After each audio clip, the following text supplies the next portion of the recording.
Ah, beleza. Então tá, que bom. Então vamos começar, né? Boa tarde, pessoal. Sejam bem-vindos à primeira live da Coordenadoria de Saúde do Tribunal. Essa live é um evento de capacitação realizado pelo SEDUC em parceria com o Saúde. A ideia, então, é levar conhecimento sobre ergonomia e saúde mental no trabalho remoto para magistrados e servidores que, repentinamente, né, por conta da pandemia do novo coronavírus, passaram a exercer as suas atividades de casa, a partir de casa, né? E para tirar, então, as principais dúvidas sobre esses temas e dar algumas dicas, a gente convidou as nossas colegas Elaine Dalcol da Silva, psicóloga da seção psicossocial, e Ângela Mazzi, fisioterapeuta da seção de saúde ocupacional. Eu sou a Letícia, da Secretaria de Comunicação, e vou conduzir, então, o nosso bate-papo de hoje. E para isso, eu conto com a participação de vocês que estão aí nos acompanhando e ao longo aí da nossa transmissão, quem tiver alguma dúvida, quiser fazer algum questionamento, pode escrever para a gente pelo chat, que ao final, então, a Ângela e a Elaine vão responder para a gente, tá certo? Ângela, Elaine, sejam muito bem-vindas. Obrigada por ter aceitado o nosso convite. Obrigada também, Letícia. Obrigada, Letícia. É muito bom poder estar aqui e dividir um pouco do conhecimento sobre ergonomia física com o pessoal que está em casa trabalhando. Tá certo. Eu vou começar, então, com a Elaine. Elaine, quais os desafios, então, do trabalho remoto nesse momento aí de pandemia, onde as famílias estão em casa, né, tendo que dividir as tarefas, os cuidados com os filhos e trabalhar?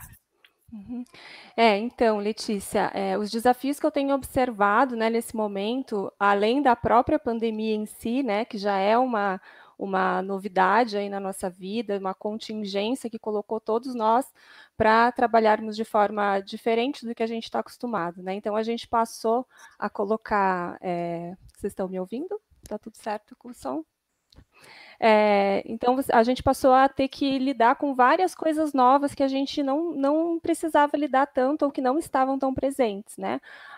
Como aprender a ficar distante das pessoas que a gente gosta, um certo distanciamento social, as questões de higiene que a gente precisou, agora a gente está expert em lavar as mãos, em cuidar de todas as coisas que chegam do supermercado, né? Todas as informações sanitárias, tudo que a gente começou a aprender e a ficar ligado nesse momento, né? Além disso tudo, a gente também teve que aprender e está aprendendo ainda a fazer o trabalho remoto.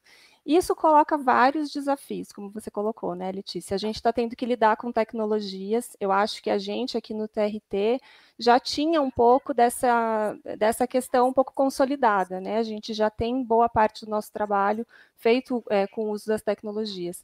Mas quem não tinha aprendido ainda, ou algumas novas tecnologias não estavam tão presentes ou não faziam parte do nosso trabalho cotidiano, né? Então, isso se tornou uma coisa mais imperativa. A gente está tendo que fazer isso, está tendo que ter essa aprendizagem num ritmo muito mais rápido, né? Então, a gente não é mais uma escolha, de certa forma. Isso tem um impacto, porque isso pode gerar ansiedade, pode gerar medo. A gente tem que, de certa forma, desenvolver novas habilidades, né? E se disponibilizar para lidar com essas questões. Outro ponto que eu acho que é um desafio também no trabalho remoto, que já é no trabalho remoto de forma geral, né? Mas agora, como pegou a gente de surpresa, de certa forma, isso também fica mais presente, que é como que a gente vai organizar esse trabalho à distância. Então, isso requer também novas habilidades. Né? A gente não está mais contando com os mesmos recursos que a gente tem, tanto de tecnologia, né? Olha como que a gente está fazendo uma reunião aqui agora, né? Para a gente é a primeira live, quantas aprendizagens de instrumentos, de novas tecnologias a gente precisou entrar em contato nesses últimos dias para a gente poder estar aqui agora. Então é isso, a gente precisa mudar a forma de trabalhar. Outra questão é também de organizar o nosso tempo, né? Muitas pessoas estão com... A própria atividade da pessoa mudou, né? As coisas que ela fazia, às vezes podem ter mudado a configuração ou novas demandas de trabalho para ela poder fazer isso à distância, né? Outra coisa que também tem acontecido, que de alguma forma interfere no trabalho remoto, é os cuidados mais permanentes com as crianças. Geralmente, quem faz teletrabalho se organiza para isso. A gente faz um curso aqui na saúde, tem um tempo para a pessoa conversar com as pessoas em casa, pensar como que vai ser isso. Às vezes já tem uma demanda dela, né? Então, eu quero fazer teletrabalho porque eu quero resolver determinado problema na minha vida, enfim. Tudo isso cria uma condição favorável, né, que torna mais possível você pensar em como que você vai resolver determinados problemas. Nesse momento, a gente não teve muito esse tempo, né? Então, assim, coincidiu também com muita gente que tem criança, tem filho de idade escolar, que tem que lidar com as questões da escola, das aulas das crianças, né?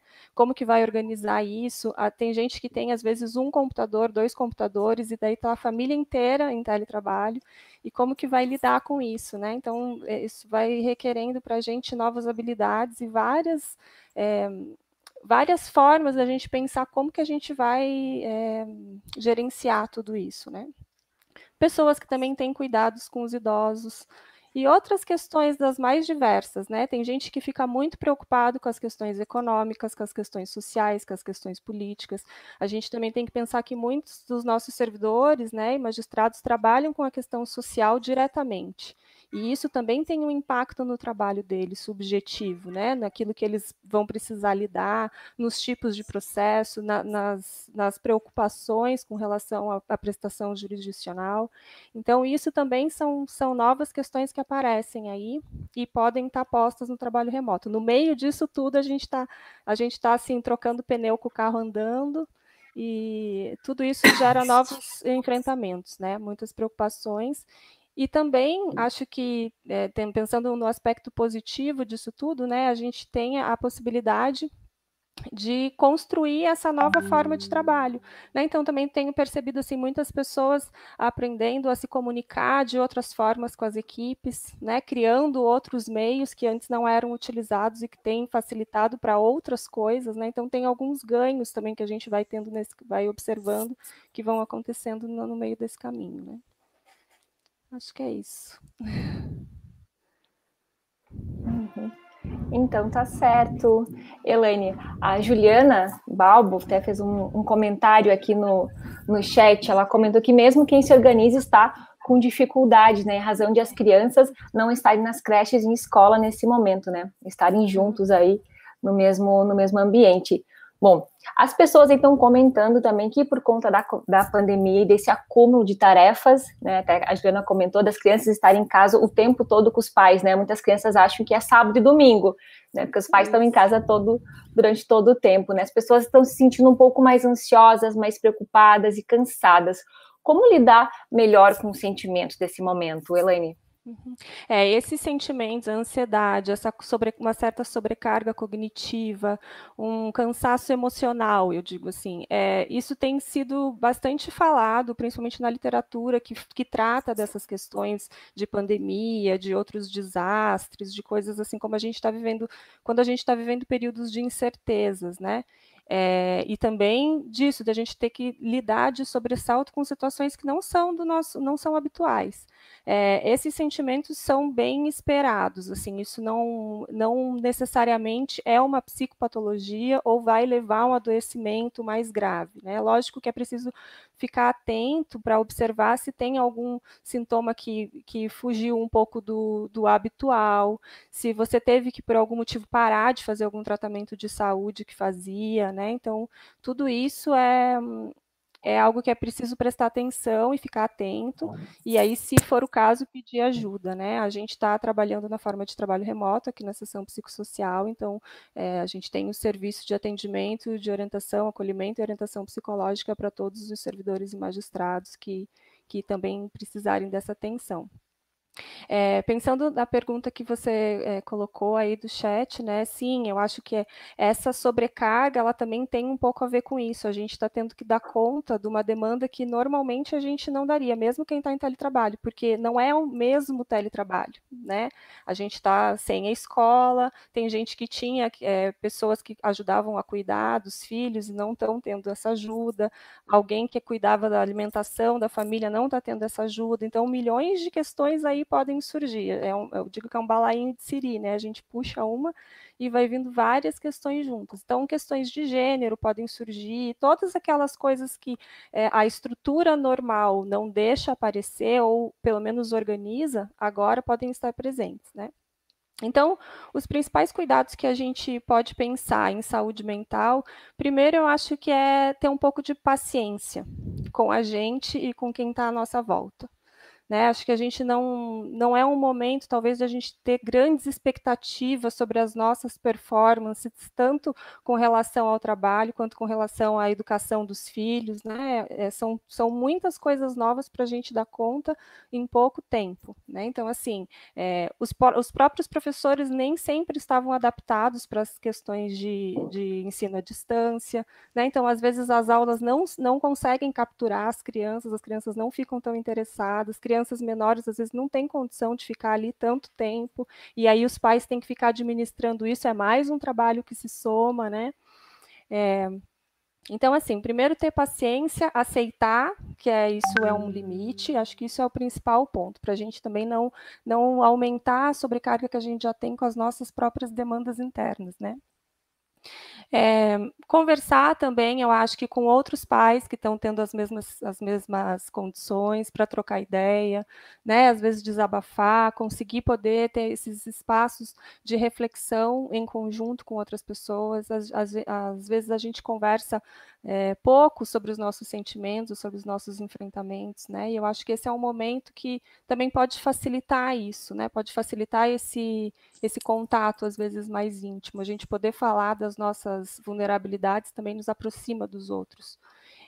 Poder contar com a ajuda, com o apoio, pedir ajuda quando isso for necessário, né? Eu acho que é bastante importante, acho que é muito importante para o cuidado da nossa saúde mental.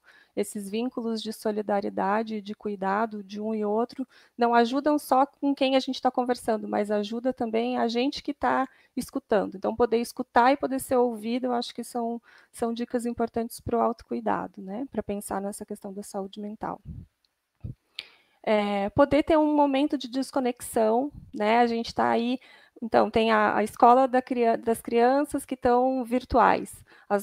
Todos os nossos relacionamentos, quase todos estão virtuais. A gente fica no chat, às vezes, em mais de uma ferramenta ou aplicativo de mensagem, de forma virtual. A gente tem milhares de lives, né, para assistir, diversos interesses. Várias faculdades abriram vários cursos online gratuitamente, então a gente ganhou uma oferta assim que está. E isso tudo pode também criar mais sobrecarga, né? A gente fica com a sensação que está sempre perdendo alguma coisa, que alguma coisa a gente está faltando, e a sensação de que a gente tem muita coisa para fazer, porque a gente não consegue escolher quando a gente tem muita opção. Então, acho que a principal dica que eu dou agora, assim, e que acho que nesse momento, principalmente da pandemia, que a gente já tem um tempo de trabalho remoto aí, a gente já desenvolveu, de certa forma, uma certa rotina, é poder se desconectar. Já tem vários estudos mostrando que essa exposição que a gente tem tido a telas, ela sobrecarrega bastante a nossa parte cognitiva, ela aumenta bastante a ansiedade, ela aumenta o estresse, então a gente precisa ter um tempo para voltar para o concreto, às vezes sentar com os filhos, ler um livro de papel, contar histórias, voltar para algo assim que nos coloque de novo na realidade concreta e tira um pouquinho do virtual. Né? Então, acho que essa é o principal dica nesse momento. Né? A gente também, Letícia, teve um tempinho atrás, junto com o SEDU, que a gente fez uma palestra com uma psicóloga sobre o mindfulness. Acho até que daria para colocar o link ali. Vou pedir para o pessoal do SEDUC colocar o link para disponibilizar a palestra, que quem tiver interesse, também é uma forma, né, que a psicologia cognitiva tem estudado bastante, tem tido efeitos interessantes, assim, com essa prática, né, para minimizar o estresse, enfim. Acho que é isso. Tá bom. Então, tá certo, Elaine. Acho importante a questão que você levantou sobre a cobrança que muitas vezes os pais, né, colocam em si mesmos, né? Porque uma coisa era quem iniciou o teletrabalho antes da pandemia, teve tempo de se organizar, né? Agora, começar o teletrabalho junto com uma pandemia, os filhos em casa, como você falou muitas vezes, a pessoa que ajudava com a alimentação, com a limpeza, também deixou de frequentar a casa, então acumulou, né? Ficou tudo muito junto. Então, uma pressão muito grande. Então, acho que é importante essa tua fala de que a gente deve realmente se acalmar um pouquinho, né? E uma sensação, outra coisa que você comentou, de a gente ter uma infinidade de cursos para fazer, e ao mesmo tempo uma sensação de que a gente não tem todo esse tempo para fazer esses cursos disponíveis, né? Porque a nossa demanda em casa ela aumentou. Então, muita gente fala, nossa, eu não tenho esse tempo de poder me dedicar a algum curso online, muitas coisas gratuitas, porque não está tendo tempo, né? Então, é importante a gente se acalmar e ver que é uma fase diferente, uma fase de pandemia, então evitar essa cobrança, né? Sim. E só para a gente encerrar, então, Elaine, tem mais alguma coisa que você orientaria, alguma dica em relação para que não haja essa mistura, de repente, entre trabalho e lazer, que haja essa desconexão, como você falou? Uhum. Então, a gente tem, quando a gente faz o curso para o teletrabalho, a gente dá algumas dicas, assim, para tentar para que a gente possa organizar o trabalho dentro de casa. O trabalho remoto, ele já coloca isso, né? A gente precisa dividir, de certa forma, o nosso espaço privado com o nosso trabalho. A gente está levando o trabalho para casa literalmente, né? E isso pode confundir um pouco os limites de tempo, de espaço, das demandas. Então, na nossa cultura, na nossa vida em geral, a gente tem vários ritos de passagem, né? Os nossos cenários vão mudando e a gente vai se situando nesses locais novos, né? Então tem a roupa que a gente vai para a praia, a roupa que a gente vai para a audiência, o jeito que a gente se organiza, né? Então, nesse momento que a gente está todo mundo em casa, a gente está sem esses marcadores de tempo e espaço na nossa rotina, eles não estão tão presentes, né? Quantas vezes a gente organiza, por exemplo, o nosso horário de almoço, o nosso horário de academia, o nosso horário de tudo em função do horário de trabalho, né? Isso não está mais posto, de certa forma, né? Então, esses lugares e horários sempre são os marcadores da nossa organização. Como que a gente vai fazer isso agora no trabalho remoto?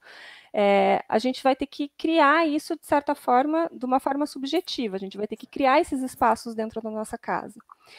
Então, organizar um trabalho de forma a tornar esse trabalho mais agradável, confortável, né, num espaço adequado, que você não fique... Porque se a gente fica sendo, às vezes, muito interrompido durante um trabalho, às vezes com muitas outras atividades concorrendo, no final do dia a gente não aguenta, porque é como se a gente ficasse mudando o foco toda hora. Se a gente olha ali o celular, aquele assunto, às vezes, não é o assunto que você está interessado, que você está precisando focar naquele momento, mas aí já foi. Aí daquele assunto você já entra naquele link, daquele link você já vai para uma outra coisa, e é assim como funciona a própria internet, as próprias redes sociais, né? A gente vai fazendo esses hiperlinks.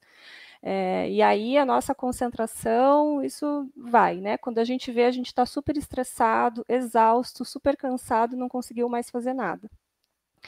Então, assim, acho que a Ângela depois vai colocar um pouquinho sobre os cuidados também com como organizar esse espaço, né? Eu acho que é muito legal essas dicas de ergonomia, quando a gente fala desse posto de trabalho, porque ele não é só uma forma de você trabalhar para evitar lesões. Ele também é um jeito de você marcar que aquele é um espaço de trabalho, você vai poder ficar nele mais tempo, você vai se sentir mais confortável, né? Então, você vai ter que criar esse ambiente dentro de casa. Isso também é importante porque, assim, você está dividindo esse espaço, às vezes, com muita gente.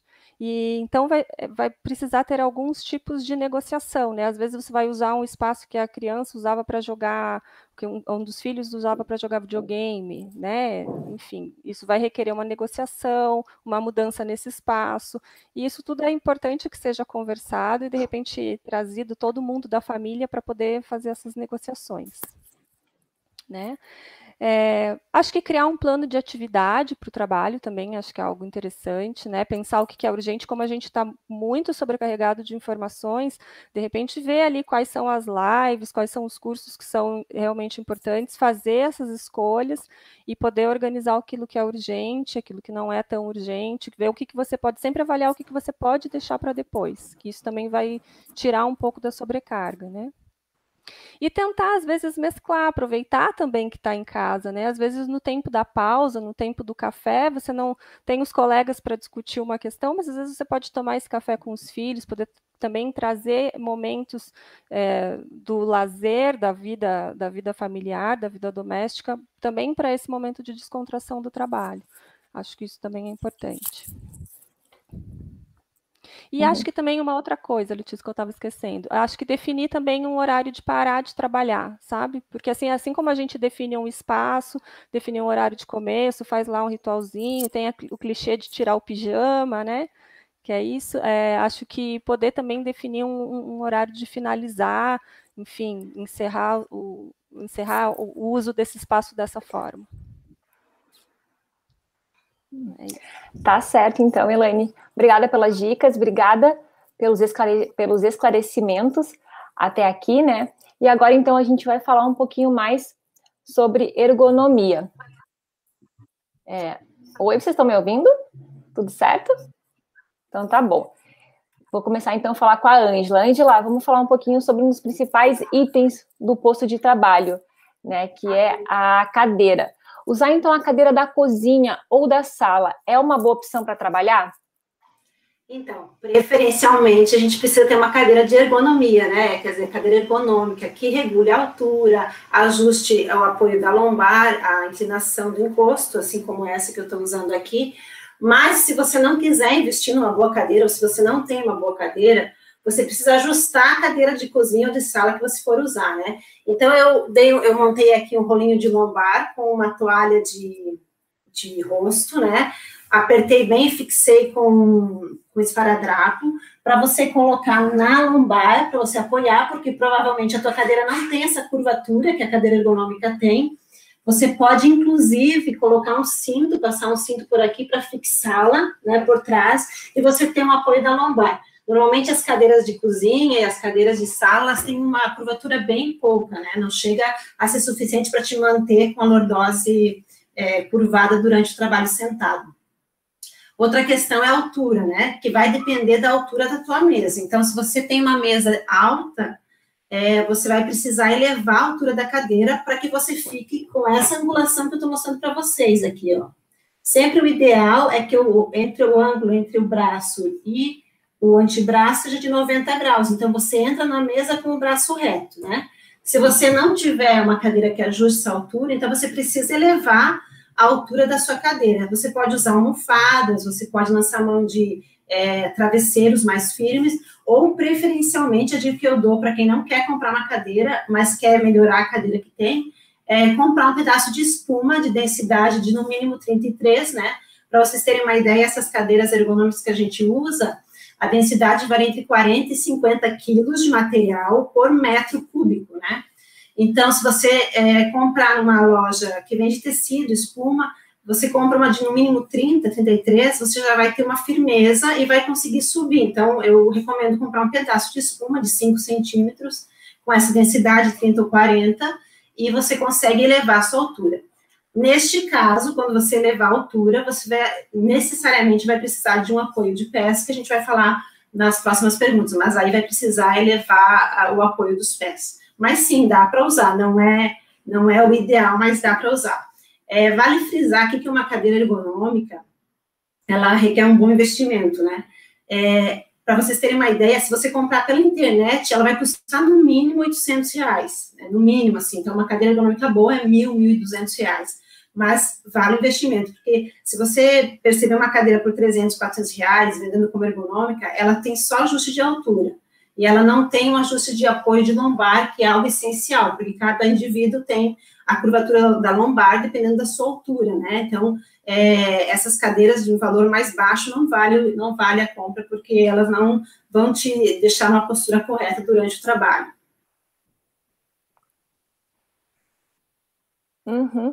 Tá certo, exatamente. A cadeira, a gente sabe que é um dos itens mais caros para ajustar aí o posto de trabalho, mas como a gente passa muito tempo, né, 7 horas, 8, 10 horas sentados nela, vale esse investimento, né? Bom, então em relação agora à mesa de trabalho, né? Tem algum problema se ela for de vidro ou de algum outro material frio, como mármore, por exemplo, Ângela? Sim, o ideal da mesa de trabalho é sempre madeira, né, que é um material quente. O material como mármore, vidro, que são as mesas da cozinha, normalmente mesas de sala são desse material, a gente considera um material frio.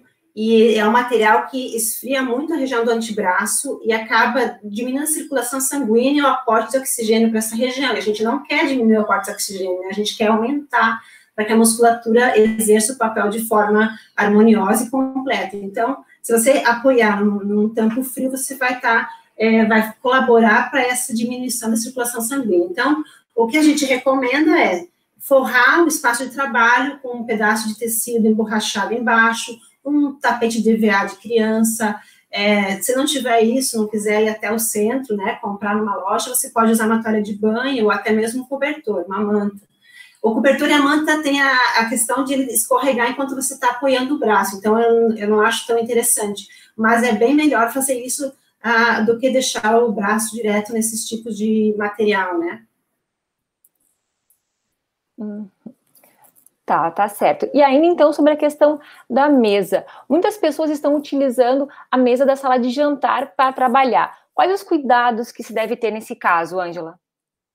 Então, a mesa da sala de jantar, ela tem um lado bom, porque ela é profunda, então você tem bastante espaço para espalhar o teu posto de trabalho e apoiar os antebraços, né? Às vezes as mesas projetadas por arquiteto ou por lojas, são menos profundas, tem 50, 60 centímetros, às vezes até menos, né? Porque encaixa em espaços pequenos do quarto e tal, o que não é bom. Mas, por outro lado, a mesa da sala de jantar, ela é alta, né? Para vocês terem uma ideia, as nossas mesas de escritório, elas variam em torno de 65 a 74 centímetros no máximo, mesmo para pessoas muito altas, é isso que a gente chega. Essas mesas de jantar, elas têm de 76, 78, 80 centímetros de altura, ou seja, até 10 ou 12 centímetros a mais do que é recomendado. Então, você vai precisar o quê? De uma cadeira que regule a altura, né? Então, se você não tem a cadeira que regula a altura para chegar na altura da mesa, né, naquele que eu falei para vocês, o ideal é que vocês façam esse ângulo de 90 graus. Eu vou baixar aqui a minha cadeira para vocês terem uma ideia do que seria errado, né? Então, ó, eu baixei. Se eu levar o braço assim, vocês estão conseguindo enxergar bem ou a claridade está interrompendo, Lê? Para mim, a claridade, às vezes, interfere um pouquinho. Eu vou fechar, com licença, eu vou fechar um pouquinho aqui para...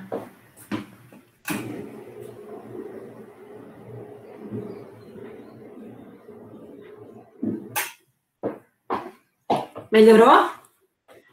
Mais ou menos, né? Deixa eu fechar. Calma aí.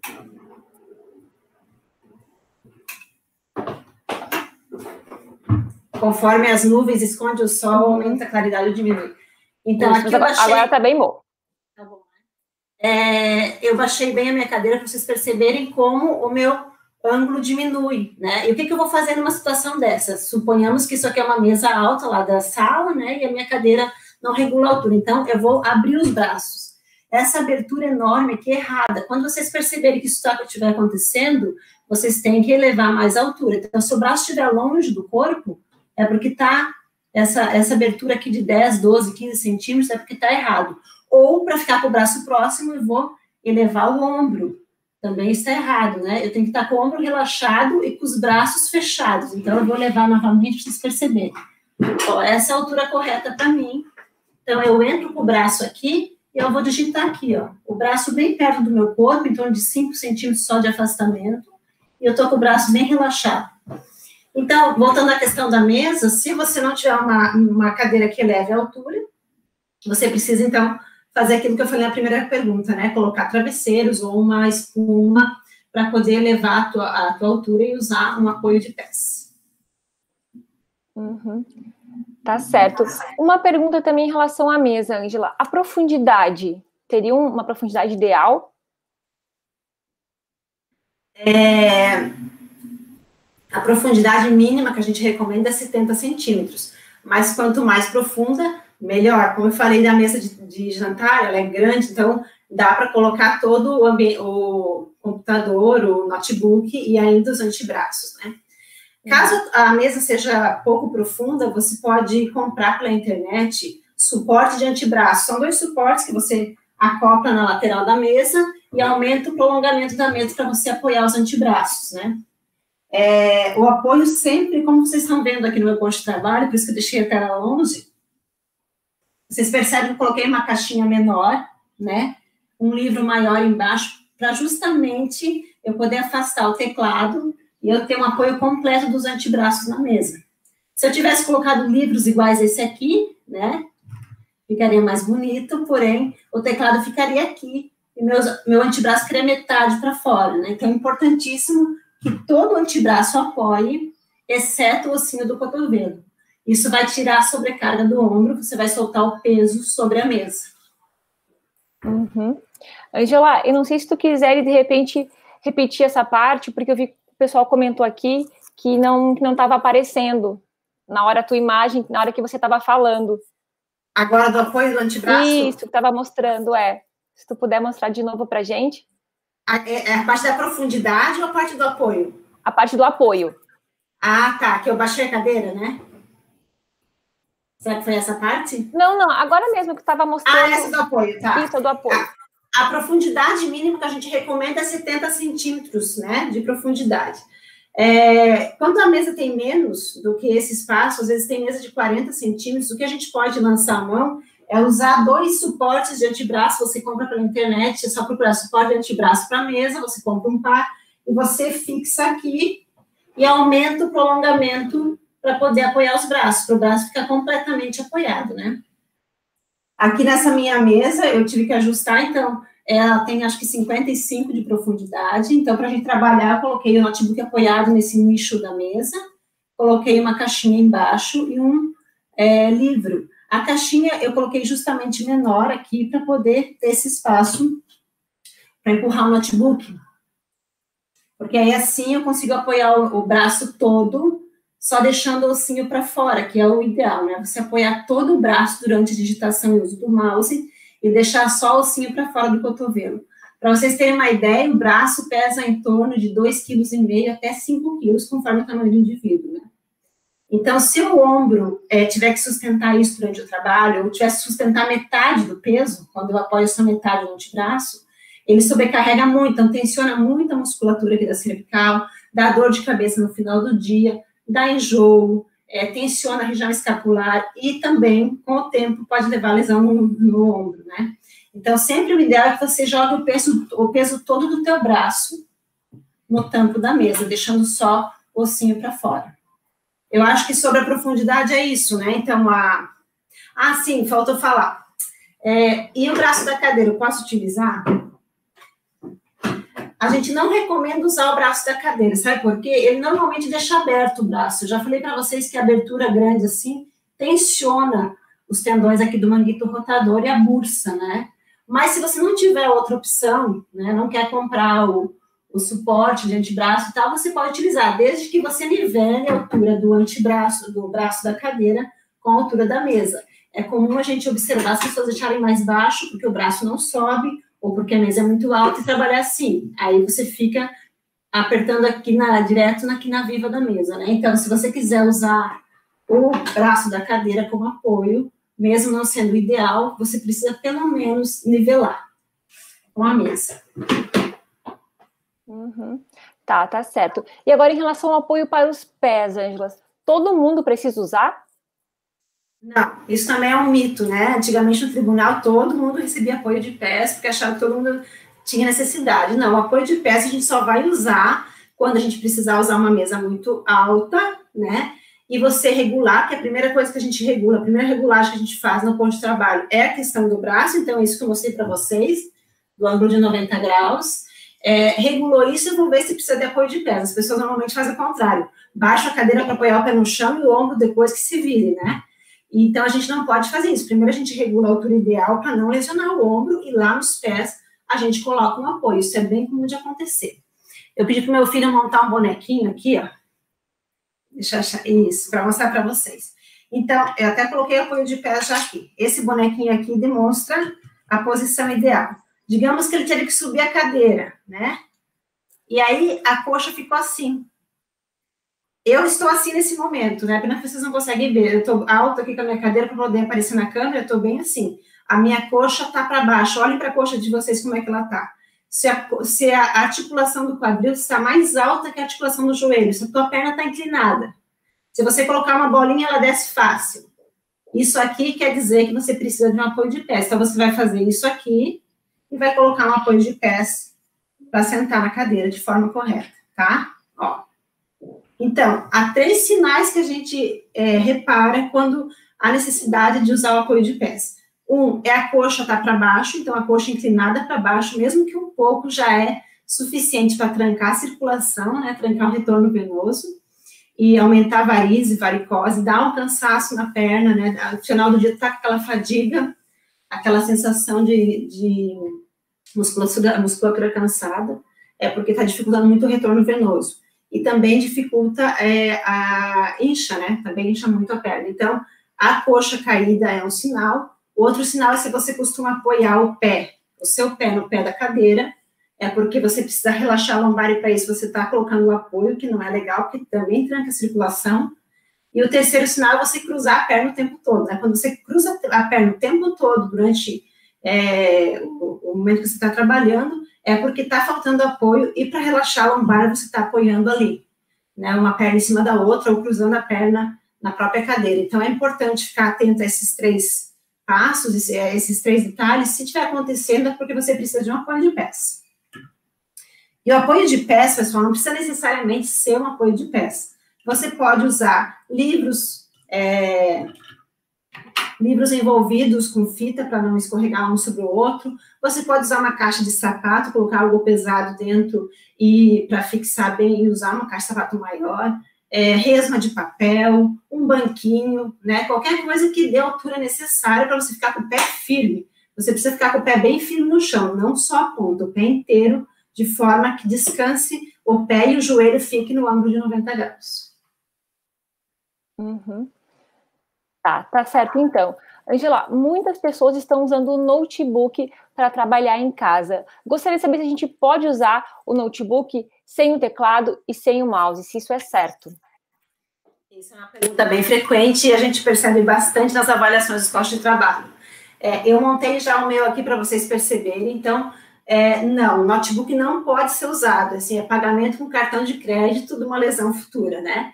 O notebook precisa de suporte para você nivelar a altura dos olhos com o topo da tela, que é isso aqui, né? A linha do olhar, o queixo reto, a linha do olhar tem que bater aqui. Você pode levar com livros, com uma caixinha, como eu fiz aqui, para ganhar espaço, qualquer objeto que dê altura, não precisa ser necessariamente o suporte de notebook, mas pela internet você compra também suporte de notebook, só tem que cuidar que os suportes, normalmente são muito profundos, então eles ocupam muito espaço. Se você tiver pouco espaço, isso é complicado, né? Eu prefiro fazer dessa forma que eu ganho espaço na mesa. Um suporte, um teclado e um mouse. Porque se você ficar usando só o notebook, você vai ficar virado para baixo, né? O que facilita o aparecimento de degeneração e hernia de disco, protusão discal na cervical. Então, essa questão de ficar olhando para baixo não é legal. Você vai ficar com o punho assim para digitar e para usar o mouse ali do notebook, né? Essa posição também não é anatômica, não é fisiológica, né? O fisiológico é você manter as angulações do corpo e as curvaturas.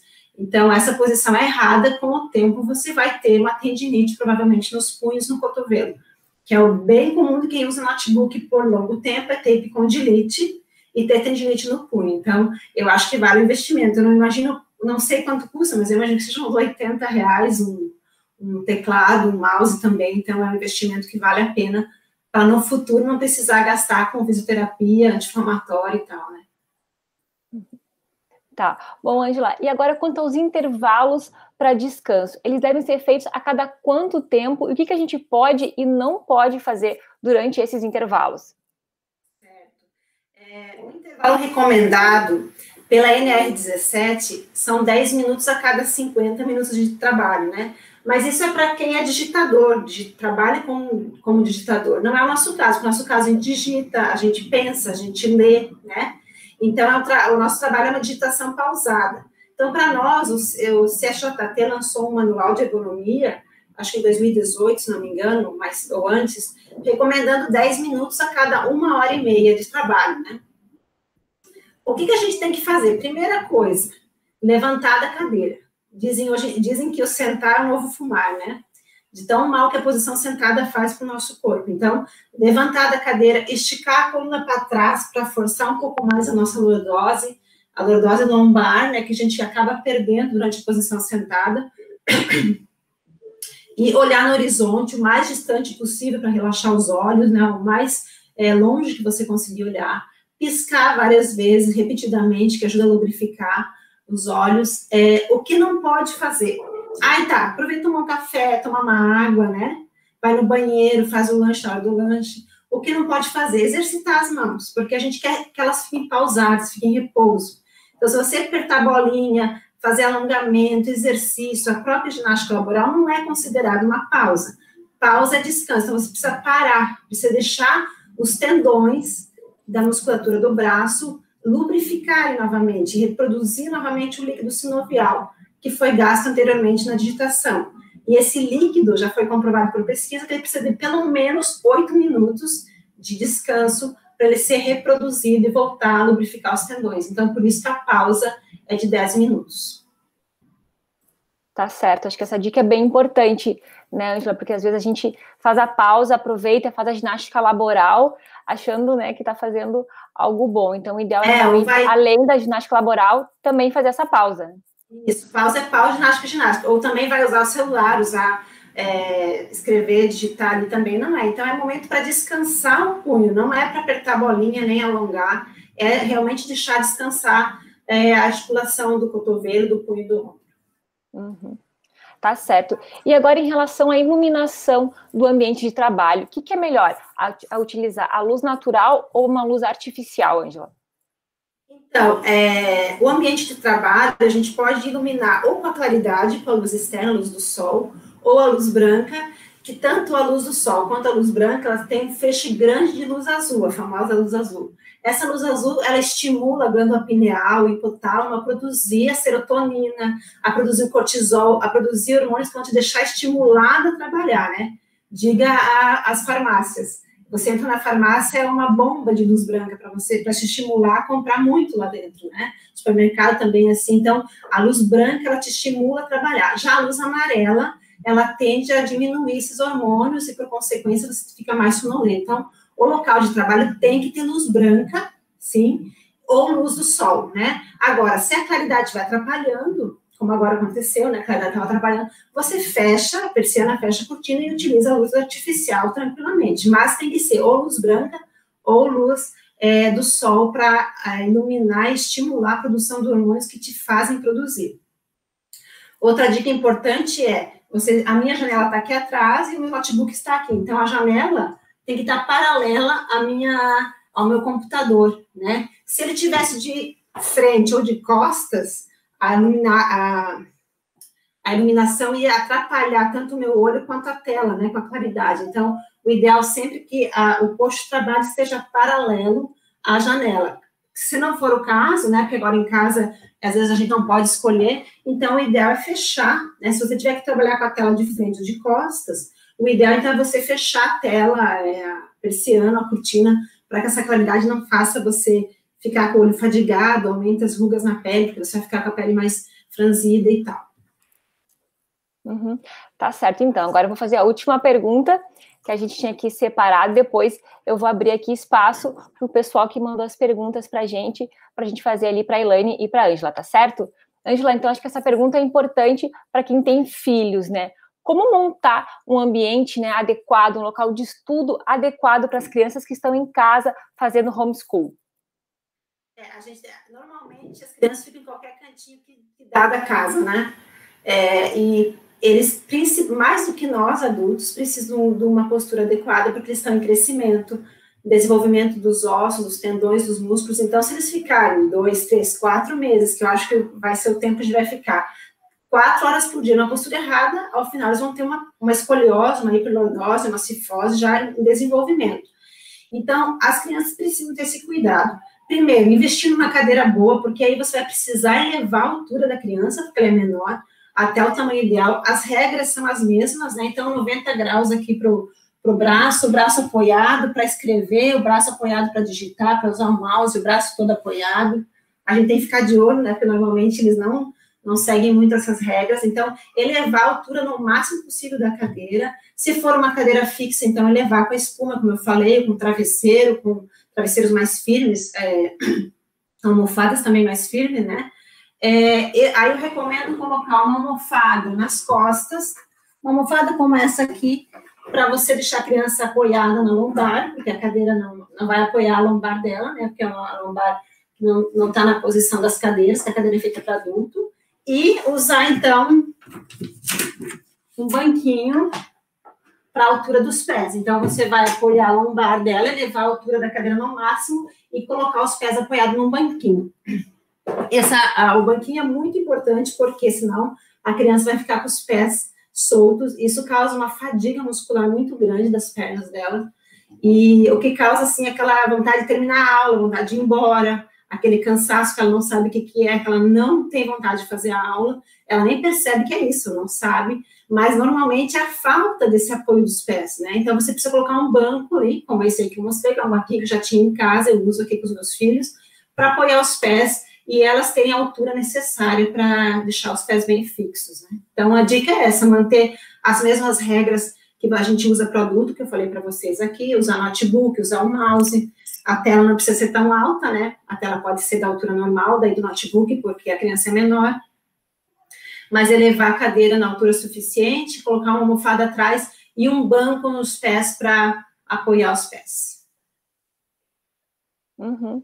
Obrigada, então, Angela, pelos esclarecimentos e pelas dicas que você deu até agora. E agora eu vou fazer, então, abrir as perguntas que o pessoal que está nos acompanhando enviou para a gente, tá bom? Tá certo. O Cleiton aqui fez uma pergunta, eu acho que já foi respondida, Cleiton. Qualquer coisa, se ainda não foi, você pergunta de novo, né? Para saber a dica para quem tem apenas um notebook. Que a Angela acho que orientou ali, investir um pouquinho realmente e adquirir um material, né? É comprar um teclado, um mouse, você compra pela internet, é baratíssimo, não vai lhe custar nem a metade de uma consulta com ortopedista depois. Então, é um investimento que vale a pena. E aí, levar o notebook, você leva com livros, com uma caixinha, o que você tiver em casa. Uhum. Tá, e agora a gente tem aqui uma outra pergunta da Maria, ela gostaria de saber para Elaine, né? Para a Elaine falar um pouquinho, então, sobre a situação dos servidores idosos, né? Que além do trabalho, precisam lidar aí com o medo do isolamento obrigatório. Microfone. Então, eu acho que essa é uma outra questão, né? Eu não sei se é o caso, se tem algum caso específico que ela está falando, né? Mas acho que para as pessoas que estão sentindo muito esse isolamento, seria interessante, de repente, procurar ajuda, né? Ter algum tipo de apoio. A gente já volta a reiterar, né? A gente está fazendo atendimento de forma remota e a gente tenta se adaptar às condições, às necessidades, o que as pessoas conseguem nesse momento, né? Então, assim, acho que para as pessoas que têm dificuldades, estou aqui supondo que são servidores que talvez teriam mais dificuldade com a parte tecnológica. Isso sim pode se tornar um desafio, né? Porque às vezes tem dificuldade ou não consegue fazer o uso da tecnologia de forma que aquilo consiga nutrir, ou consiga suprir a necessidade de contato, né? Então, eu acho que para quem já está mais habituado a fazer os tipos de... Isso que a gente está fazendo de videoconferências, de conversar com pessoas à distância, isso já está mais dado culturalmente, né? Tem pessoas que isso foi uma novidade num certo momento da vida. Então, os registros que tem das relações afetivas, dos laços, esse tipo de contato não supre para nenhum de nós, mas tem pessoas que vão sentir isso de forma mais intensa, né? Então, acho que é importante avaliar que tipo de sentimentos que essas pessoas estão tendo nesse momento, e, se for o caso, buscar ajuda, né? Uhum, tá certo. Elaine, mais uma pergunta aqui que eu vou fazer para você. Quem mora sozinho, descontrai como? Aí isso é uma questão muito individual, né? Eu acho que é importante parar, refletir, tentar verificar em outras situações da sua vida, quando você teve a necessidade de ficar sozinho, como é que foi, que coisas que funcionaram, né? Então, às vezes tem gente que teve alguma experiência de intercâmbio, alguma experiência que precisou se mudar, ou uma viagem que precisou ficar longe. A gente está com alguns recursos indisponíveis nesse momento. A gente está com dificuldade de frequentar muitos restaurantes, de frequentar baladas, né? De frequentar lugares mais públicos onde há mais pessoas. Nesse momento acaba acontecendo de a gente lançar mão mais das redes sociais. Aliás, muita gente tem falado disso, né? Eu tenho tenho percebido, né, no campo da psicologia, que é a primeira vez que a gente tem uma situação assim que precisa ficar em isolamento social, mas que a gente tem esses recursos tecnológicos. Então, acho que poder lançar a mão disso e verificar se isso funciona. E também acho que é importante, nesse momento, aprender a praticar e construir a habilidade de ficar só também, né? Então, coisas como leitura, hábitos como leitura, escutar música, é um bom momento também para a gente aprender e tentar entrar em contato com coisas que a gente gosta, né? Tem muita gente, às vezes a gente compra livros e deixa eles lá na gaveta, às vezes eles são ótimos companheiros nesses momentos, né? Então, assim, estou dando dicas gerais, mas isso é muito individual. Então, se tiver muito difícil, volto a falar, a gente pode fazer esse atendimento individualmente e tentar descobrir juntos quais que são as formas aí singulares da gente conseguir dar conta dessa solidão. Uhum. Meninas, a gente tem mais algumas perguntas ainda e a gente está chegando quase no final da nossa live de hoje, então eu vou pedir para que vocês respondam um pouquinho mais rapidinho para a gente dar tempo de fazer todas as perguntas. Pode ser? Tá. Bom, então tá. A Juliana Balbo gostaria de saber se as pernas devem ficar 90 graus ou levemente para cima. Ela fala em relação ao quadril, se ele tem que ficar levemente mais para baixo que os joelhos. Não, Juliana, é 90 graus. Tanto o ângulo aqui da pelve quanto o ângulo do joelho tem que ser 90 graus. Tem que manter essa angulação aqui. Isso aqui que tu tá falando, não é legal também. Força muito os meniscos do joelho. Por isso que a gente não dá apoio de pés para todo mundo. Só para quem tem necessidade mesmo. Essa angulação aqui é a correta. Uhum. Tá. Mais algumas questões aqui para a Ângela. A Eliane e a Laura querem saber em relação ao monitor também. Eu vou perguntar, eu acho que tu já deu uma boa esclarecida antes, mas qualquer coisa você complementa, Ângela. Elas queriam saber, a Eliane queria saber então uma orientação sobre a altura de mesa, das cadeiras, da distância para os braços e monitores, no caso do notebook. Eu acho que você já falou um pouquinho, falou bastante sobre isso. A distância eu não cheguei a falar, porque como é muita coisa, eu abordei só o mais importante, mas a distância tanto do notebook quanto do monitor convencional, é o teu braço esticado, que varia em torno de 50 a 80 centímetros, a distância dos teus olhos até a tela, né? E a altura foi o que mais ou menos eu falei. Então, a altura da mesa, se você usar a mesa que você tem em casa, você pode elevar a altura da cadeira com uma cadeira ergonômica ou com espuma, travesseiro e tal, para chegar naquela angulação dos 90 graus. Uhum. Tá. A Cristiane, Ângela, gostaria de saber se a falta de apoio para os pés pode causar dor nos joelhos. Na articulação do joelho, necessariamente não. Ela vai causar uma fadiga na musculatura da coxa, varize, varicose e inchaço na perna.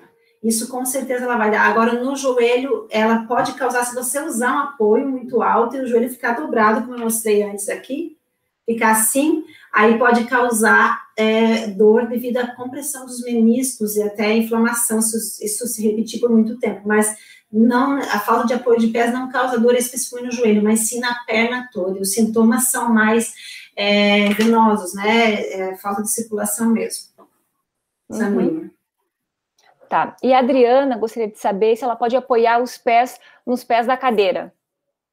Então, foi um dos 3 sinais que eu falei que é sinal que está errado, né? Se você apoiar os pés, você pode fazer esse teste se você estiver na cadeira. Apoie os pés nos pés da cadeira. Perceba como comprime a parte de trás da panturrilha.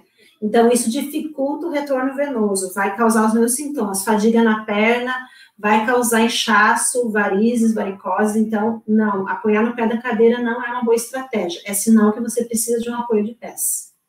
Uhum. E, Ângela, a Jamile gostaria de saber se a cadeira ergonômica para comprar, né? Quais são as observações que a gente deve ficar atento, né? Se ela pode ser parecida com aquela que a gente já utiliza nas varas do trabalho. Sim, as nossas cadeiras são estudadas, as cadeiras que o tribunal usa são todas estudadas por nós, a gente pesquisa, avalia, então vocês estão sentados em ótimas cadeiras lá.